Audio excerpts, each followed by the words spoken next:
ॐ ऐं दुर्गां शिवं शान्तिकरीं ब्रह्मणीं ब्रह्मणोऽप्यां सर्वलोकपुनोतीं च पुनामामि सदा शिवां मङ्गलं शोभनं शुद्धं निष्कलं परमङ्गलं विश्वेश्वरीं विश्वमातां चण्डिकां प्रणमामहं सर्वं देवमयीं देवीं सर्वलोकभयापहं ब्रह्मेशो विष्णुनमितं प्रणमामि सदा बिन्धस्तां बिन्धनीलं दिव्यस्थाननिवासिनीं योगिनीं योगजननीं चण्डिकां प्रणमामहम् ईशानमात्रं देवविश्वरी विश्वप्रियां प्रणतोऽस्मि सदा दुर्गा संसारवातारिणीं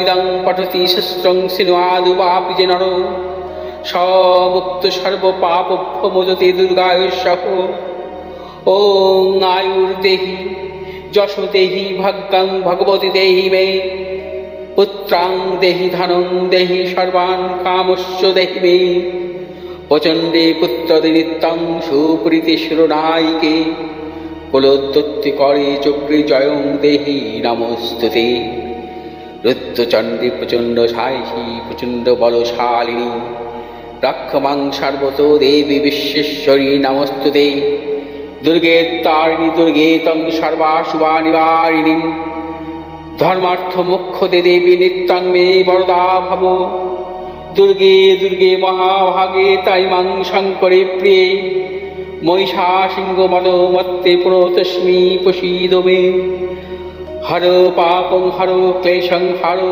शोकं हरात्मकं हरो रोगं हरो क्षोभं हरो मारि हरि प्रिय।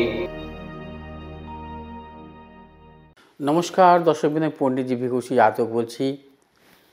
12ই জানুয়ারি থেকে মঙ্গল পূর্ণবসু নক্ষত্রে প্রবেশ করবে।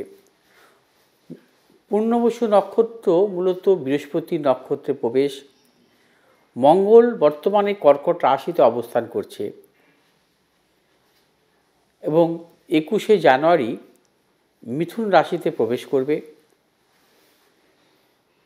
মিথুন রাশিতে অবস্থান করবে 2রা এপ্রিল 2025 পর্যন্ত এবং পূর্ণবসু নক্ষত্রে মঙ্গলের অবস্থান থাকবে মূলত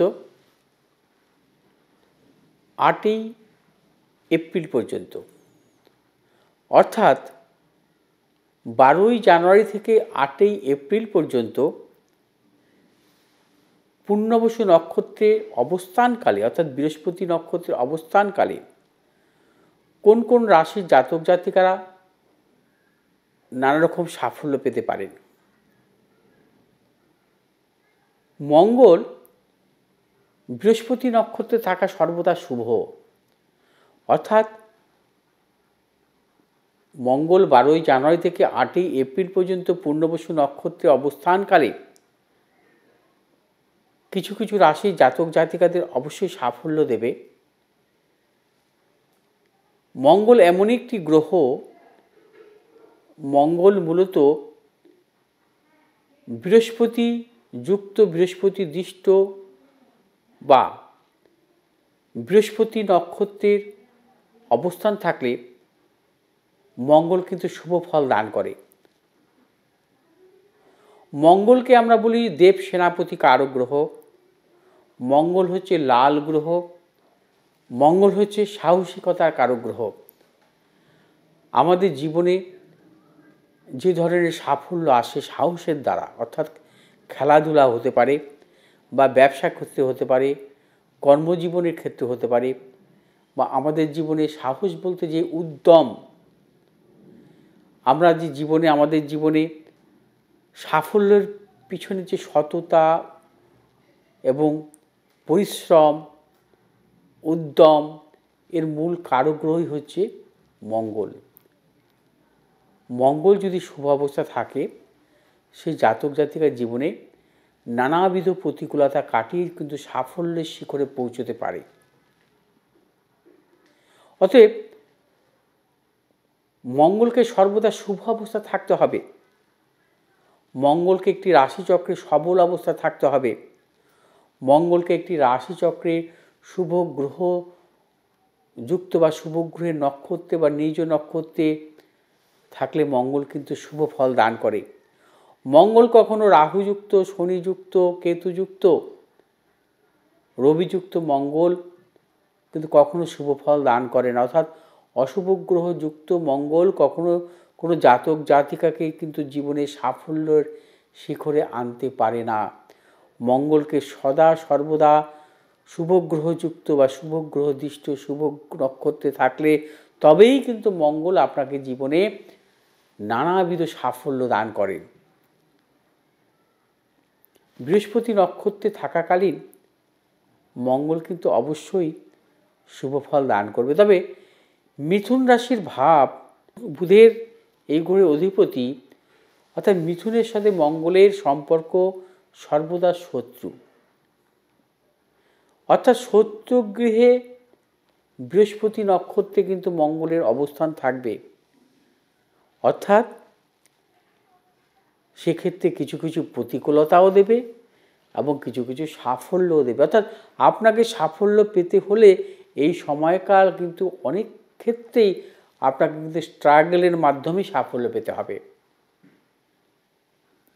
এবং বিশেষ কিছু রাশির জাতক জাতিকাদের ক্ষেত্রে এই সময় কিছু কিছু অর্থ লাভ বা কর্মজনিত কিছু সাফল্য দান করবে। মঙ্গলকে মূলত আমরা বলি যে যদি কোনো জাতক জাতিকার জন্মছকে তৃতীয় ভাবস্থ থাকে, মঙ্গল যদি কখনো কোনো জাতক জাতিকার জন্মছকে ষষ্ঠ ভাবস্থ থাকে, দশম ভাবস্থ থাকে বা একাদশ ভাবস্থ থাকে শুভ অবস্থায়, সেই জাতক জাতিকার জীবনে কিন্তু সাফল্য দান করে। সেই জাতক জাতিকার কর্মজনিত, অর্থনৈতিক, ব্যবসাজনিত, দাম্পত্য সুখ, গৃহাদি, সম্পত্তি, ক্রিয়েটিভ জগতে সাফল্য, নানাবিধ সাফল্য দান করে মঙ্গল যদি শুভ ভাবস্থ থাকে। শুভ ভাবস্থ মূলত তৃতীয়, ষষ্ঠ, দশম, একাদশ। অতএব গোচরে 12ই জানুয়ারি থেকে 8ই এপ্রিল পর্যন্ত মঙ্গল বৃহস্পতি নক্ষত্রে থাকাকালীন, অর্থাৎ মঙ্গলের শুভ নক্ষত্র মিত্র নক্ষত্র পূর্ণবসু নক্ষত্রে থাকাকালীন কিছু কিছু জাতক জাতিকার কিন্তু গোচরগত কিছু কিছু শুভ ফল দান অবশ্যই করবে। সেক্ষেত্রে কোন কোন রাশির জাতক জাতিকাদের সাফল্য আসতে পারে? যেহেতু মেষ রাশির জাতক জাতিকাদের রাশির তৃতীয় মঙ্গল বৃহস্পতি নক্ষত্র অবস্থান করবে, মেষ রাশির জাতক জাতিকাদের অবশ্যই সাফল্য আছে।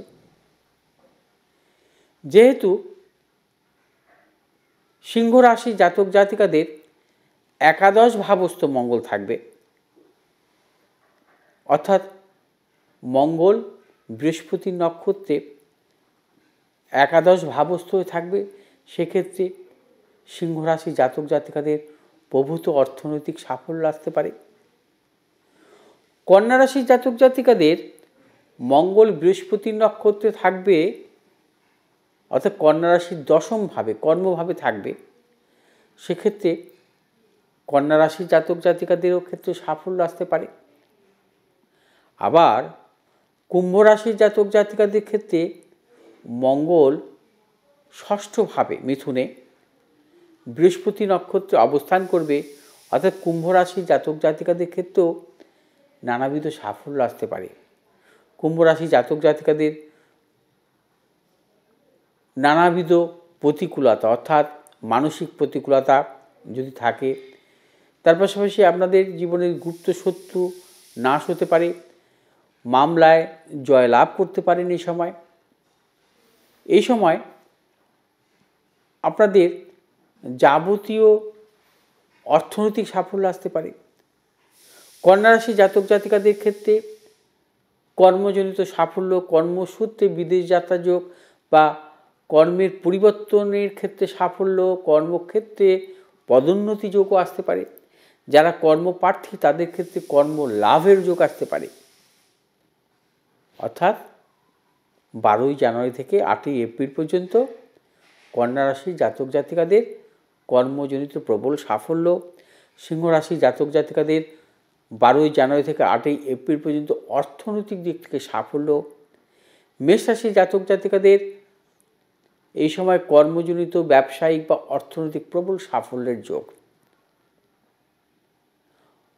মঙ্গলের অবস্থান পূর্ণবসু নক্ষত্র 12ই জানুয়ারি থেকে 8ই এপ্রিল পর্যন্ত যে ভিডিওটি আমি আপনাদের সামনে তুলে ধরলাম, যদি আপনাদের ভালো লাগে আপনারা শেয়ার করবেন, লাইক করবেন, সাবস্ক্রাইব করবেন, পাশে থাকা বেল আইকনটি টিপে সাবস্ক্রাইব করবেন।